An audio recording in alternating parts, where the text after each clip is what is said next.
Welcome back to Fox Explainer. Today I'll show you an American Werewolf in London, a 1981 comedy horror film that is based on a true story. Spoilers ahead. Watch out and take care. In northeast England, a truck full of sheep stops to drop off David Kessler and Jack Goodman, two American backpackers who hitched a ride. Before they leave, the driver tells them to stay on the roads. Then, they start walking across the moors in Yorkshire. All of this is part of their 3-month trip, which will end in Italy, where Jack hopes to meet the girl he's liked since the 8th grade. When it gets dark, the friends decide to stop in a small town for the night to rest and eat dinner. They find a bar called the Slaughtered Lamb. The sign outside is scary because it shows the head of a bleeding wolf, but they decide to go in anyway. Everyone inside stops talking at once, and they don't go back to their things until the guys have made their order. While he is waiting, Jack sees a 5-pointed star painted on the wall. This is a symbol of the wolfman that is often used in witchcraft. When he asks why they have that pentagram there, everyone in the pub gets angry and kicks the friends out, even though a storm is starting to form outside. The bartender doesn't agree. She thinks it's not right to let them go like this, but the men don't let her say anything. They ask David and Jack to leave again and tell them to stay on the roads and watch out for the moon. After the boys have left, the men talk about the situation again. They think that they may have sent the boys to their deaths, but what's done is done. Even if they'd believed them, telling them the truth would have been a bad idea. When a wolf howls in the area, the bartender tells the men to go get the boys, but they act like they didn't hear it. While David and Jack play around in the rain, they get off the road by accident. When they hear the wolf howling, they try to get back, but they realize they are lost, so they do their best to run away from the sounds. David trips and falls, though, which gives the wolf time to catch up and attack. The beast jumps on Jack and kills him. It then goes after David, but it only gets to scratch and bite him once before the men from the pub come and kill it. David is about to pass out when he sees an naked man bleeding from gunshot wounds on the ground. 3 weeks later, David is in a hospital in London being cared for by Dr. J.S. Hirsch and nurse Alex Price. They are talking about his case while he is still unconscious. The police report said he was attacked by an escaped crazy person. David wakes up after having a dream about running through the forest. He finds the doctor and an American embassy worker, who tells him that his and Jack's families already know what happened. When he hears that Jack is dead, he starts to panic, so the nurse gives him a sedative. Before he passes out again, he says that he wasn't attacked by a crazy person, but by a wolf. A few hours later, 2 detectives from Scotland Yard come to talk to David. When he says he was attacked by a wolf, they don't believe him. The police in Yorkshire did an autopsy, and the witnesses said it was a man, so they think David must have been hallucinating because of his head injury, unless he really thinks he can prove a monster conspiracy. David doesn't understand how there could have been witnesses. Dr. Hirsch says it's because he's having trouble with his memory, but David tells him that's not the case. He's starting to doubt his own sanity. David has a dream later that he is running through the forest again. This time, he can see himself without clothes jumping on wild animals and eating them. When lunch is brought to him, he's not hungry and won't eat. Nurse Alex can't give him his pills if he's hungry, so she starts force-feeding him, which David thinks is a sweet thing to do. When David goes to sleep again, he has another bad dream. This time, he is running through the forest in his traveling clothes when he sees himself on the hospital bed, making a scary face at Alex when she comes to check on him. When he wakes up, he tells Dr. Hirsch that he has never had dreams that were so real and vivid. The doctor just checks his wounds to see if they are healing well and says that the traumatic experience is to blame for the nightmares. David doesn't want to be alone, so Dr. Hirsch agrees to send someone to spend the night with him. Alex comes to read to him in the evening, but as soon as David falls asleep, he starts having another nightmare. This time, he's in his family home and has to watch as monster soldiers kill everyone before setting the house on fire. As soon as he wakes up, he tells Alex what happened, but before he can finish, a monster soldier breaks through the window and kills Alex as well. This time, David wakes up for real in the morning. He is about to eat his breakfast when he sees something very shocking. Jack's ghost, with the scars the wolf gave him, is in the room. After telling David about all the people who came to his funeral, Jack tells him the real reason he came. They were both cursed because they were attacked by a werewolf. Jack will be stuck on Earth until the curse is broken, and when the full moon comes in 2 days, David will turn into a wolf. David must die if he wants to stop killing people and save Jack. David was very upset by this news, so he told Jack he would no longer listen to him. He then called for the nurse. But by the time Alex got there, Jack was gone. David kisses Alex before telling her he's a werewolf and that the ghost of his best friend has visited him. Alex thinks he's been dreaming again, so David accepts that as an explanation. Now that David is healthy enough to go home, Alex invites him to stay at her apartment. After stopping to get groceries, they go there. Alex shows David around the place, and then the two of them share the shower and the bed for the night. Once they are done and Alex is asleep, David goes to the bathroom and finds Jack's ghost again. This time, Jack looks like he's starting to rot. After making fun of David for dating a nurse, Jack tells him again that he needs to die before he hurts someone. David tries to convince himself that this isn't real, and Jack leaves when Alex wakes up and comes over because she hears voices. She listens to David when he talks about his worries, especially when he says that an old movies, a werewolf could only be killed by someone he loved.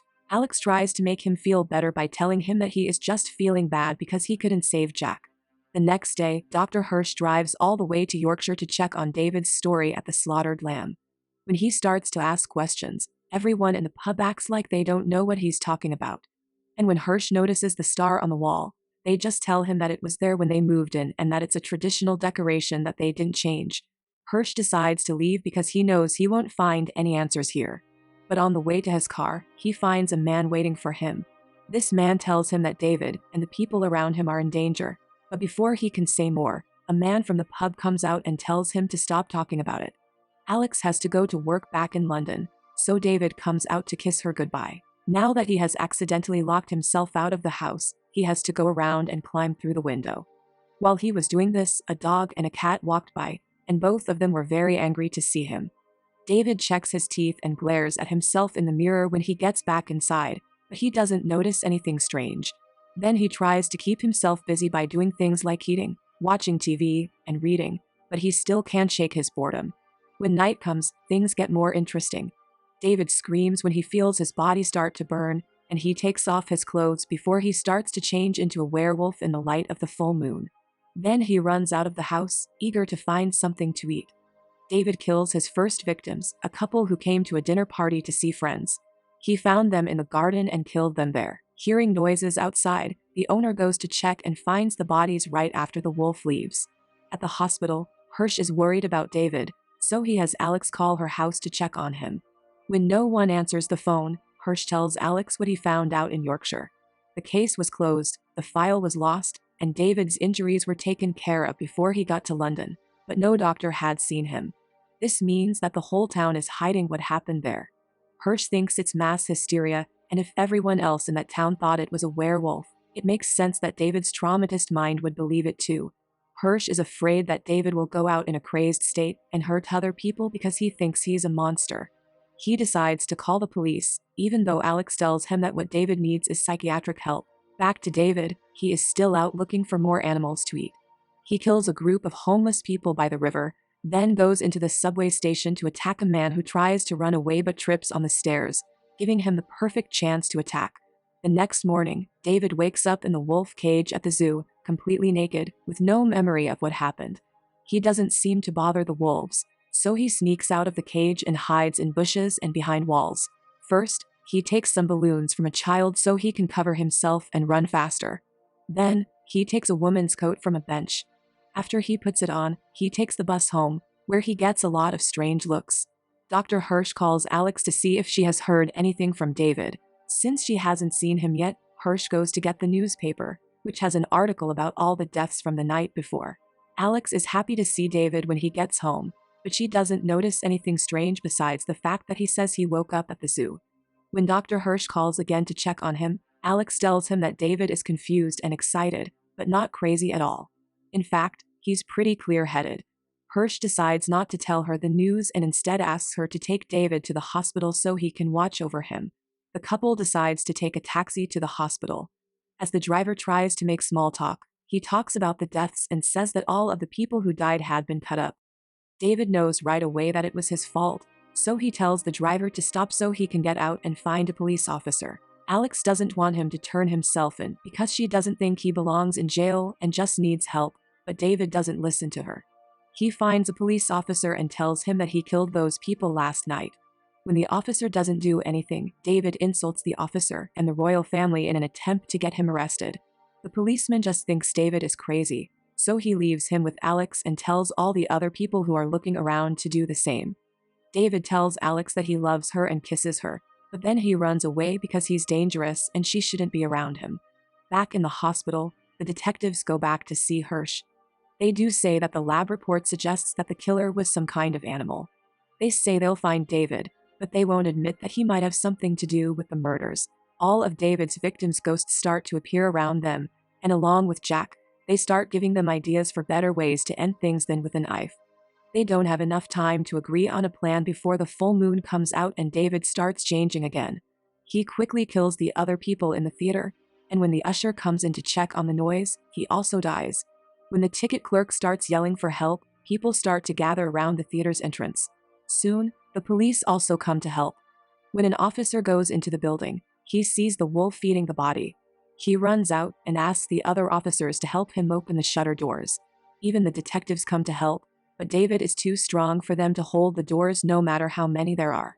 The wolf breaks through the rolling shutter and kills the detective before running away, causing a huge car crash in the middle of the street. Hirsch hears about this at the hospital and tells Alex. Alex then runs out to try to help David. She finds him by following the police officers, who have trapped the wolf in an alley. Alex gets closer to the wolf, tells him she loves him, and offers to help him because she still thinks she can reach David's mind. But this isn't enough. David glares at her, and before he can attack, the police shoot him. Alex watches as the wolf changes back into a person and then dies naked on the ground. That's all for now. I hope you enjoyed the video. Subscribe for more and hit the like button to help me out, and also leave a comment if you want me to explain your favorite film. Until next time, take care.